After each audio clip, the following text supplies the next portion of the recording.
solve large, intractable problems. It's a new venture altogether. Your brain is a wild horse there. Because remember, writing is not a team sport. You are not selling horse carriages when there are cars. I want to be known only as the trusted advisor. More like a tourist. Play to Potential podcast.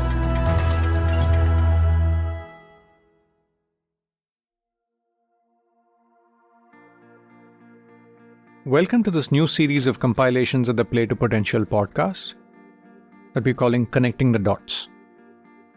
As you know, we recently crossed 100 guests at the podcast, and we are pressing the pause button on getting new guests, and we're using the opportunity to take stock and reflect on some of the learnings we've had at the podcast.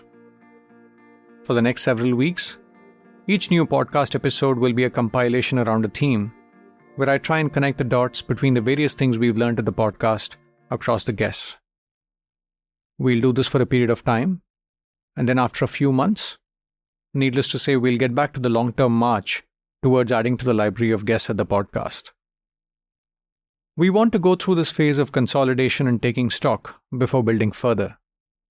To put it differently, we want to pause collecting the dots for a while and focus on connecting them. I sincerely hope you find these compilations of value. This is your host Deepak Jayaraman. I'm based in Mumbai, and my mission is to help growth-minded individuals play to their full potential. My primary vocation is that of an executive coach and a sounding board to leaders. However, I realize that my bandwidth is finite, and there are only so many people I can work with at a point in time. Hopefully, this content can make a difference to a wider set of people who are keen on playing to their full potential. To know more, you can visit playtopotential.com. That's playtopotential.com. The first episode in this series was on internal self-awareness. This one's on external self-awareness. The two episodes do go hand in hand. Do try and tune into the other one as well, either before or after you listen to this conversation. I feel it will help complete the picture of self-awareness for you. The terms external and internal self-awareness come from Tasha Eurich, author of the book Insight. She studied self-awareness for several years. Self-awareness is made up of two types of self-knowledge. The first is something we named internal self-awareness, which is essentially knowing who we are on the inside. But equally important is something called external self-awareness. And in a nutshell, what that means is knowing how other people see us. And what was fascinating, at least to me in our research, was that we found that those two types of self-knowledge both are required for us to really be self-aware, but they're not related to each other, which I was kind of surprised by. I always thought, if somebody kind of knows who they are from the inside, of course they would do the work and find out how they were seen on the outside and vice versa. But we discovered that they are, you sort of have to think about them as independent skill sets within the self-awareness area. Before we move forward with discussing external self-awareness, here are the few themes we discussed in the first episode. We spoke about going beyond strengths and weaknesses and exploring other dimensions. We then discussed tuning into what is play for us in order to unearth our potential. We then looked at revisiting our formative years to see how we've been shaped by our early experiences and context. Then we moved to the how of building internal self-awareness. We first looked at 3 dimensions of mindful alertness, especially during high-stakes situations. We then discussed journaling, listening to our body, and practicing 3 levels of listening. Let's now turn our attention to the topic at hand. External self-awareness, which is how people see us. The first and foremost point I want to make around external self-awareness is that very often people see this as a once-a-year feedback exercise, often facilitated by the company HR. I find that to be a very narrow view and a lost opportunity. The more we treat it as our own personal responsibility to gather a regular drip feed of timely feedback than a once-in-a-while big bang corporate process, the greater the odds of us gathering valuable input that can help us evolve. The phrase that people often use to describe the process of receiving outside-in feedback in the corporate world is 360. And the question I often ask in these situations is, how 360 is your 360? If you look at your life and the number of people you interact with who have a helpful point of view on you as a human being, you will find that what is called as a 360 is often not more than a 90 or a 180 at best. The 360 in the corporate world is often a series of observations that your current set of colleagues have about you based on last year's behavior and performance. Now, are these the only people you interface with in your life? What about past colleagues? What about people in the ecosystem you interface with who may not be in your company? This could be customers, vendors, consultants, and so on who work with you. What about people on the personal front? Your spouse, siblings, parents, friends, and so on. Let me give you a concrete example. I've been working with a general partner of a venture capital fund as a sounding board. This is a journey that's coming up to 2 years.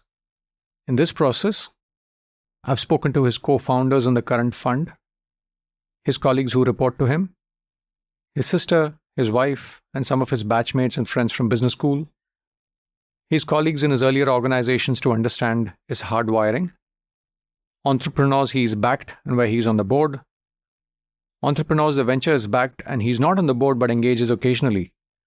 This is to understand how he adds value to the situation when another colleague is in the driver's seat, some of the investment bankers and lawyers he works with, and so on. Over the coming months, I might speak to his parents, his YPO forum members, and so on. You get the drift. The limited point I'm making is that the list in the 360 is often nowhere close to a 360. If we truly want to improve as a human being, we need to be open to gathering input from all the people we interface with and have touched in the past as well. I recognize that the time is finite and we may not be able to get to everybody, but therein lies the journey. Doing this exercise as a drip feed has unearthed all kinds of blind spots. More importantly, it has unearthed his superpowers, things that he can double down on going forward. We'll get to the superpowers in a minute. Let me also underscore an underappreciated point of external self-awareness. It's not just about going on a data gathering expedition. It's also as much about creating a climate of psychological safety so that people speak their mind without inhibition. Amy Edmondson, professor at Harvard Business School, has studied this phenomenon extensively. She says that the people around us often run a calculus problem in their head when they're trying to trade off the risky payoff from speaking the truth versus the safer payoff from staying silent. And so the calculus that I describe is something that's very simple, which is that if you're at work, there's an old saying, better to be, better to risk being thought a fool than to open your mouth and, prove it beyond a reasonable doubt or something like that. It's a bad saying, but it's wrong, right? It's wrong in today's world. But the calculus is such that if you think about it this way, if I think your plan might be fatally flawed and I'm your subordinate, you're my boss, in that moment, I might be wrong, right? So in that moment, I can speak up and maybe save the day, but maybe not. Maybe you won't be mad at me, but maybe you will. And whether or not all of that will happen is going to be delayed, for sure. I mean, your anger might not be delayed, but whether or not my intuition about the plan was right or wrong is going to be hard to sort of figure out objectively for a while. Whereas and so I'm taking a risk, in other words. Whereas if I stay silent, there's no risk in that. If I stay silent, I'm just there. Nobody knows. You don't know. Nobody else knows that I had a thought in my mind. I had an objection and I didn't share it. So I talk about that as this fundamental asymmetry between voice and silence. The voice calculus will always lead subordinates towards silence, not voice. Therefore, as leaders, you have to override that natural instinct. Very often, leaders say that they have an open door policy. In many situations, I notice that it's akin to a lion in the jungle saying, I have an open cave policy. Anyone can walk in at any point. It's important to recognize that the climate we set in our various relationships has a direct bearing to the quality of outside-in data that we collect. Else we run the risk of misinterpreting silence. The next piece I want to talk about in gathering external feedback is around discovering our superpowers. In my work, I've realized that the returns from doubling down on the superpowers is much, much higher than just focusing on weaknesses. If I were to use the language of a venture capitalist, it's akin to really going all in with the one or two companies that are outliers than trying to fix other companies that are middling or not going anywhere. There are two perspectives I want to share here in terms of discovering our superpowers. The first is about how we pay attention to feedback. Whitney Johnson, who studied career reinvention while leveraging Clay Christensen's theory of disruptive innovation, speaks about paying attention to feedback that we often shrug off. Distinctive strength. So what is a distinctive strength? A distinctive strength is something that you do well that people around you don't. Like the koala. So the koala, we look at the koala and they're like, oh, cuddly little animal. But the thing that we don't know is that the koala sleeps about 20 hours a day. So now you're like, okay, well, if I slept 20 hours a day, how would I survive? Well, the koala survives because it eats eucalyptus leaves, which are poisonous to humans and pretty much every other animal on the planet. So this now becomes its distinctive strength because it doesn't have to forage for food because the food's just when the koala wants the food's there. So what does that mean then for us is what we want to do is we want to play where no one else is playing. So the first accelerant of personal disruption, that idea of how to grow by playing and then play to our distinctive strengths. Now, the thing about strengths that is really interesting, there are a couple of things. First of all, we don't always know what our strengths are. And you're probably thinking, well, yes, we do. Well, no, we don't know what they are because we tend to be blind to them. They're blind spots for us because they're things that we do so readily, so reflexively that we don't see them. They're just a part of who we are. We're completely blind to them. Okay, so one of the things that you mentioned is this idea of what compliments do you shrug off? And so what we want to do with those compliments is frequently, if you or I get a compliment, we deflect it almost immediately. Like I have found over and over again when I'm presenting these ideas in a workshop or a keynote and I ask people what compliments, they can't tell me what they are. And it's the reason we do that is that we can't tell them is because as soon as we hear it, it's like it's Teflon. We completely shrug it off. We almost can't hear it. And then if we can hear it, because it's some people are complimenting us on something that's easy for us, we're like, well, but why don't they tell me something that I do well that I worked really hard to learn? And so one of the things that you want to do in order to know what your strengths are is when someone gives you a compliment, do that thing that you don't want to do and write it down because this is your genius. And if only when you know what your genius is, only when you know what makes you feel strong, do you know what your strengths are? And when you know what your strengths are, then you're willing to play where no one else is playing. And now you've got that second accelerant of personal disruption that allows you to grow. Now that you know where you want to grow, it allows you to know how to grow is you know what makes you feel strong and then you play where no one else is playing. So those are some starting points for you to figure out what your distinctive strengths are. The other approach to discovering our superpowers comes from the world of sport. Dan Cable, a professor at London Business School and the author of the book Exceptional, speaks about putting together a highlights reel of our lives, a concept that we are familiar with in other domains such as sports. I feel like I've learned a lot about how surprised people are when they get one of these highlights reels. And basically what that is, it is memories and stories from family, from friends, from colleagues, from mentors. It's people that have watched you over the years, even over the decades. And then they write a story that is their memory of a time you've done something exceptional. That's the name of the book. That's why that book is called Exceptional. There are times when you've had an extraordinary impact, and here's my memory of you doing that. And I just can't tell you, number one, how powerful and emotional that is to read it from other people as opposed to just self-reflecting. So that's one thing. I think a second thing I'd put out there is just the vast amount of new insights that you can get, because a lot of things that people remember for 15 years, 20 years, and they write down in a lot of detail, you might not even think of as a big deal. You might think, oh no, that's just easy. That's what anybody would do. And if you have 7, 8, 9 people writing different stories, but around that same theme, but you yourself just don't think that's a big deal, that highlight reel starts to unveil ways of you becoming exceptional.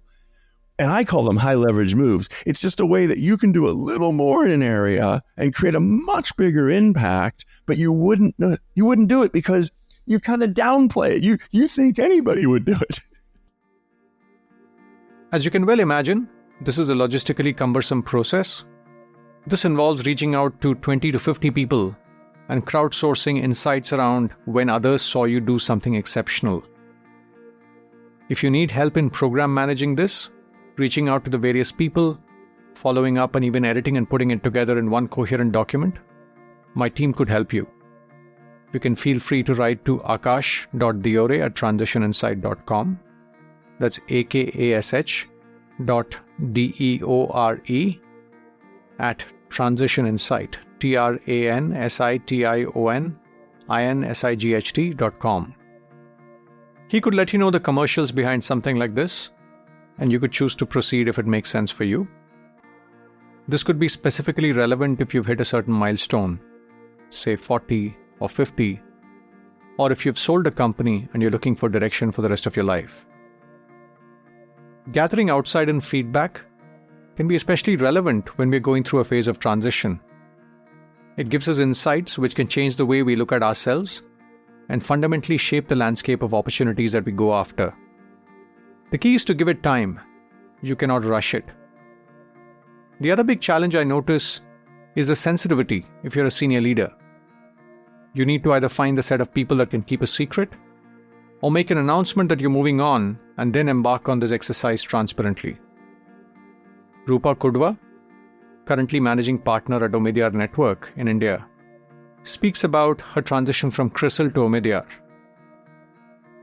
She refers to the fact that she spoke to 45 plus people to get a sense of what the possibilities could be before she zeroed in on Omidyar. So I'd spent 22 years in CRISIL, 7 years as the CEO. I just loved the job, and for years I said that it is the best job in the country, and I really believed it was the best job in the country. I think it gave you a ringside view of anything important that was happening in India, and it gave you a platform to shape where India was going in so many different ways, right? So it was phenomenal. So we had a ratings business, we had the global analytics business, we had a small and medium enterprises business, where we had evaluated 1 lakh enterprises, and we had a policy advisory business. So it was a very, very powerful portfolio. And I loved what I was doing, and I was very grateful to the company. I think the first emotion when I think about CRISIL is really gratitude, because I think it made me who I am. It gave me the opportunity, and so I was very grateful for everything. I had turned 50, and I had already been the CEO for 7 years. I had another 10 years to go. And I said to myself that if I stay on for another 10 years, I would have ended up being the CEO for 17 years. And I don't think that's good. I don't think that's good for the company. It's not good for me. And I also figured that if at all I wanted to do something else, again, it was not clear what I wanted to do, this would be a good time, because I would get a clear runway to do something completely different, not knowing what it would be. And so I had a chat with my board and said, I want to leave, but I'm not going to leave immediately. I will manage a smooth transition because I don't know what I'm going to do next. And to their credit, I think they saw the point of what I was saying. Of course, it took 9 months from the time I decided to the time I left. But because we were a public listed company, we actually disclosed as soon as I made the decision that it is my intent to leave at some point. And it took 9 months. And because it was public knowledge that I was going to leave, there was a friend who gave me some really good advice when I had decided to leave CRISIL, but had no clue about what. And she said to me, go out and talk to people. And you will be surprised to hear how people perceive you. You may think you have an idea, but when you go out and start talking to people just to understand what is out there, you will be astonished, and then you will have clarity. And I actually did that. Because there was so much time, and I was, we were doing the succession, and because in CRISIL, I was just fortunate to have a set of clients who were all, either policymakers or regulators or CEOs of companies, and I had the platform to interact with them, and everyone knew that I was going to leave, and so they all called up and said, let's chat, etc. And so I would go and have a cup of tea with. And I did this with about 45 people, I think, and over the 9 months. And it was just amazing, as my friend had told me, the insights that I got. And I think the first clarity that I got was on what I did not want to do. And I think that itself became clear to me through these conversations. And as people said, why don't you do this? Or we think, why don't you join us? And that gave me the clarity on what I did. That helped in the elimination process. In my mind, I don't want to do this. And then after that, I think it became much simpler. I knew there was a small subset of things that I wanted to look at. And that small subset of things was, where can I use my skills and capabilities and apply them on a wider platform to achieve, to bring about some kind of change. I didn't know what kind of change it would be, right, in India. So I just knew that part of it, and I came through to that realization through these conversations and a process of elimination, and then it was serendipity, Omiji, I've called. The beauty of these conversations is that they often open up a dimension that can sometimes create a completely new pathway. It's almost like 9 3/4 platform that features in Harry Potter. You walk through the pillar and suddenly a very different world emerges. One such instance was narrated by Atul Kasbekar, a celebrated photographer, a name that's synonymous with the Kingfisher calendar. When I asked him about how he transitioned from photography to producing movies, he spoke about a moment of insight from a family friend who opened up a possibility for him. Something that was in his blind spot. I have a friend who's a spiritual guide. He lives in Bangalore, and he was saying that I think it's an excellent space for you, because what you may not see is but what he sees, and it actually turned out to be quite true. He's saying, you're actually a very habitable platform for people who otherwise would never meet each other to be pulled onto and to coexist and work in a harmonious way and be able to create. That's a great perspective. Yeah, I never quite thought of that. Yeah, so I said, I'm a platform. Okay, so, what made him say that, according to you? What do you think? No, I was actually talking in terms of, should I stop doing photography? Should I do this? Should I do film production or not? Yeah. Seems like a dirty business. There are all kinds of, people who, for me, what you say is what you mean. If you didn't mean it, why did you say it? I hate to think that I have to spend my time thinking, he said this, but what did they mean? Where's the catch? It'll just look properly at clause 14.c.8, whatever, so. Sure. This is it. This was the deal. Which part did you miss? It's like there isn't any skullduggery. It's just so tiresome to lie and play these silly games. If it doesn't work for you, it's fine. Like the other day, someone said no to a script we had, which is really okay. And but they did the classic Bollywood thing of the idea of saying no because you might hurt them is to just avoid. So finally, I sat the person down and said, "Listen, I'll tell you what. I'm made of sterner stuff. Okay, I'm very fond of you. And we can still be friends, and we may make a movie together, we may never make a movie together, it's still okay. We'll still be friends, it's okay. Okay. What will really piss the crap out of me is if you decide to play these silly games and ignore and then duck and whatever. It's not that complicated. Let's decouple the relationship and the transaction, right? Yaar, wo kya hai na, this doesn't work for me right now. We'll find something else at some point, I hope. Yeah. Wonderful. Rock and roll. How are the kids? Bas, ho gaya. Got it. So this whole, so he said, no, you're good at this. You have to be the alkali who sort of neutralizes acidic situations, and you just bring them and you're back to your chemical industry background, and create an atmosphere where people can be harmonious. They work nicely as a meshy unit, and they do this.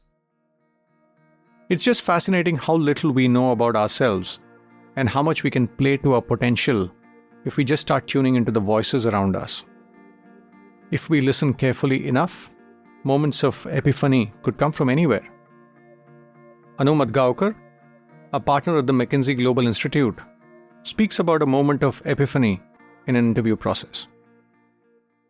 I go back actually to a moment of epiphany that I had in a very unexpected place, which was when I was being interviewed by one of the most senior partners in McKinsey 15 years ago or more, when I was applying to join the firm. And I had a series of interviews which went fine. And then this very, very senior partner was sitting there, and he said,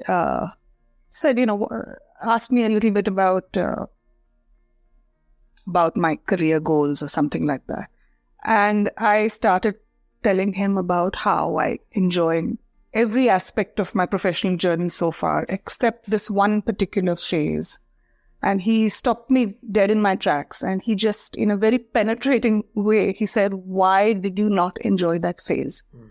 And sitting up in that interview, actually, I went through a moment of complete self-awareness. I was not aware of this, but because he asked me that pointed question, I took a couple of minutes to think about it. And then I came back and I said, as I think about everything, I discovered in that phase that I'm not fundamentally a very competitive person.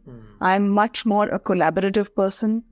And that situation demanded a level of competitive behavior that I was not very comfortable with, which I was not aware of earlier. So I think having that conversation with someone who provoked me to think was actually very helpful. Not everyone provokes you to think, but seek that out in your mentors, or seek that out in your couple of close relationships. That's all I would say. Get to that level of conversation, because that's what actually provokes you to reflect. I had a similar experience when I was at Egon Zehnder. This must have been about 3 years into the firm. I'd made principal and was on the path to partnership. During one of the reviews, my office leader at that time, Govind Iyer, who's now a mentor and a friend, asked me to talk about my high points that year during one of the informal conversations over dinner. An ambitious search consultant enjoying his or her profession would have possibly spoken about a CEO he or she had placed, or a high-profile mandate that he or she had won.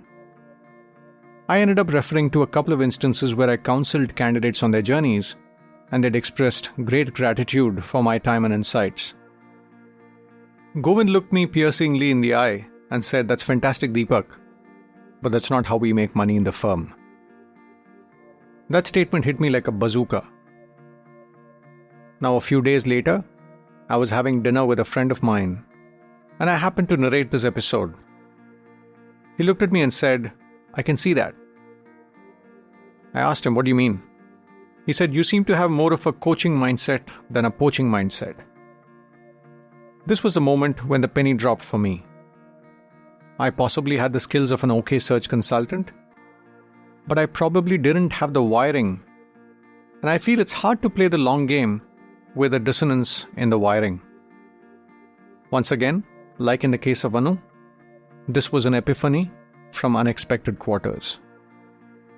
I guess tuning into some of these inputs as we go through our journey can provide us conviction in walking a certain path, and sometimes even open a completely different pathway. I want to make one final point in the context of outside-in feedback. The answer is closer home than we all think, and it's none other than a spouse. They see who we are behind the curtains and they know what our values are and what our vision is. Sometimes they offer a perspective that can be extremely valuable. R. Gopalakrishnan, a board member and an author of many books, calls this the Clementine Mirror, named after Clementine Churchill, Winston Churchill's wife. Well, I was very struck when I go to London. When I used to go to London, I would often visit museums. So I went to the Imperial War Museum in the local book town near St. James Park, Regent's Park.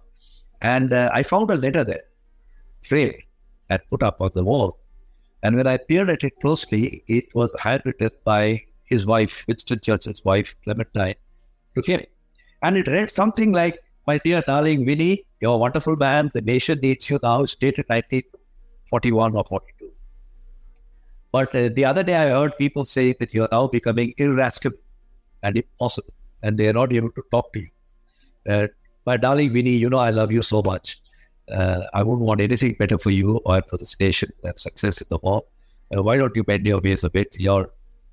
And it was a bit torn up and then put together again.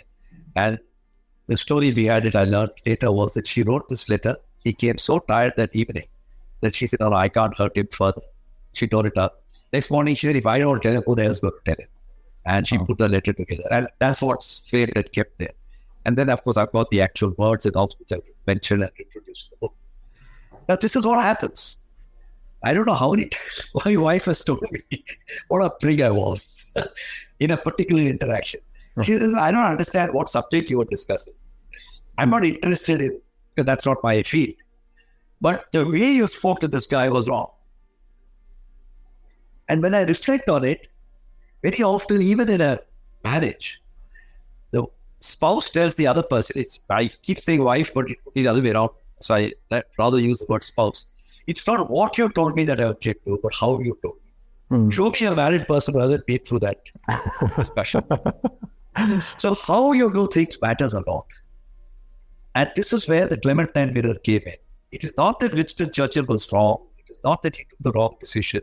It is not that, but the way he came to his right decision was wrong. Fair. Now, Clementine Mirror is what an optical mirror does to your face. It shows you how many pimples you got on your face, especially if it's concave. A Clementine mirror is nothing but a concave psychological mirror. Who provides a mirror doesn't matter. A spouse is one such source. It's not the only source. So I've used Clementine because she happens to be the wife of Winston Churchill. It could be your wife. It could be a very trusted colleague. It could be a person whom you superseded, but who's an old friend for 30 years. It could be a board member. It could be anybody else. You have to be receptive. A related point I might make in this context is that the nature of relationship between couples has also evolved over the years. A few decades back, it was about security, safety, and possibly a very clear distinction between who was a hunter and who was a gatherer. I guess things have become very different now. Jennifer Petriglieri of INSEAD, an author of Couples That Work, speaks about this phenomenon. It's really interesting. So what we see if we track people's expectations from their relationships from marriage is they've really shifted in the last 40, 50 years. And they're shifting across the globe, even though the way we partner with people is different in different countries. So if we think back to certainly our grandparents' generation, marriage was about bringing two families together. It was about financial stability. It was about rearing the next generation. And it was about companionship. We didn't expect a middle-aged couple to have huge passion in their relationship. That would almost be a little bit odd. And we certainly didn't expect our partner to be a partner for growth and development, right? It was someone who would hopefully provide a stable base with us, who would, provide that comfort and companionship. That idea of marriage is really shifting. And what we see now is, first of all, people expect that passion to continue through the relationship. But they're also expecting their partners to be almost a sparring partner in their growth and development, to spur each other on, to bring out the best in each other. And it's really interesting if you look at the speeches of people when they thank their spouses. You know, in the past, it would be, you know, thank you for all your love and support and care. Oftentimes now people will say, you know, thank you for making me my best self. And it's a real interesting shift. It's fascinating to hear how Jennifer frames this. Helping your spouse play to his or her respective potential has possibly become a responsibility and a default expectation in these times. It would be a crime if we don't tune into the feedback we receive from home and what we are doing, and more importantly, who we are being. The other piece I've been reflecting on is whether you need a third party, a coach or a sounding board or someone else, to collect the data, or could you do it yourself if you're thoughtful and disciplined about it? A bit like how Rupa Kudva speaks about connecting with 45 plus people when she transitioned from CRISIL to Omidyar network. In my personal experience, I feel there are two reasons why it's challenging to have good quality outside-in feedback. The first reason it might help to have somebody collect the data instead of doing it yourself is the calculus of silence point that Amy Edmondson mentions. As you become more and more powerful, just given the asymmetry of power and given what's at stake, a lot of people go quiet. It's often hard to figure out what they really think about you. It's helpful to have somebody to create that safety and collect the data with a promise of confidentiality and lack of attributability. People often say that there are online surveys that capture this. Somehow I find, while online might be efficient to administer, live conversations often reveal certain nuances which provide great insights in the leader becoming more effective. The example I use to drive this point home is that Sherlock Holmes never solved a case by administering a survey. The second and arguably more important reason to have somebody collect the data is that people who are close to you often hesitate to tell you in your face what your superpowers are, but would be very comfortable talking about this to somebody else. Dan Cable of London Business School calls this the eulogy delay. I feel not knowing your superpowers is actually a bigger issue than not knowing your weaknesses. Imagine this thought experiment. Imagine something happened to you and you're no more.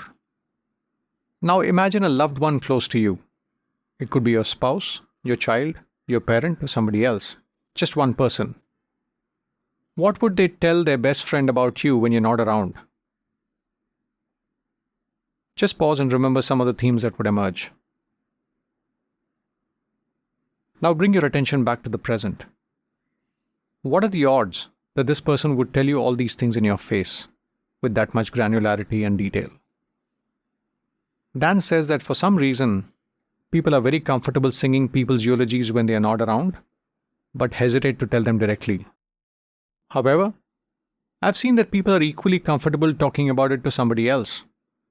When I speak to them about my clients, they're effusive and very candid about their superpowers. That's another reason why you should consider have someone collect the data for you, rather than you embarking on that data quest. Just a couple of things for you to bear in mind as you embark on this journey of deeper external self-awareness. Let's now recap this piece on external self-awareness. The first point here is to recognize that 360 is often not a 360. Well, it's not even a 180 sometimes. Just realizing this and ensuring that you seek input from a range of people that you've engaged with at various points can be valuable. It's also important to ensure that there's safety and trust in the relationship for us to get meaningful insights from the conversation. The outside world can also help us tune into our superpower or distinctive strengths. One of my clients called this the Hanuman problem. Even Hanuman did not know how strong he was. He needed Ram to point it out. We need help too. We then spoke about systematically gathering outside-in feedback, especially when we are in phases of transition. Then we discussed how feedback could come from anywhere if we are just open to it. We finally spoke about the role of spouses and our near and dear at home can play in widening our self-awareness if only we are willing to listen. Last but not the least, consider getting somebody you respect and trust to collect this information to avoid eulogy delay and running the risk of misreading silence. I hope you found this compilation of value. Needless to say, self-awareness is a journey and not a destination. I can say with absolute conviction that walking this path of self-awareness has made a profound difference to me in terms of providing greater career clarity, improved relationships with people around me, and happiness in life in general. Trust me, it's worth it. Hope this episode gave you some pointers to further walk this journey. I wish you the very best. If you think this is relevant, do consider sharing this episode with your batchmates, friends, colleagues, or anyone else who thinks they are really self-aware. As we discussed in the first episode, they are the ones that probably need this the most. As you would appreciate, this series of Connecting the Dots is a new endeavor. Please do let me know if you have any feedback on the format. Anything you want me to do more of, less of, or differently. That would be really valuable for me and my team. Thank you for your listening and your attention. Do also consider rating and reviewing us on Apple or Spotify or wherever else you consume this content. It would really mean a lot for us to keep raising the bar on what we do. We also have a WhatsApp group where we share 1 or 2 pieces of content for a week. While we run the Connecting the Dots series, we'll be sharing nuggets along related themes. Over the next few days, we will share some nuggets on external self-awareness to build on what we just discussed here in this podcast episode. If you wish to receive this communication, you could store the number +91 85914 52129 in your contacts and just send a message interested in WhatsApp. I repeat, the number is +91 85914 52129. First add the number to your contacts and then just send a WhatsApp message saying interested, and we'll send you the communication. In the next episode of Connecting the Dots, we'll take a closer look at listening. I look forward to having you tune into that conversation. Till then, bye now.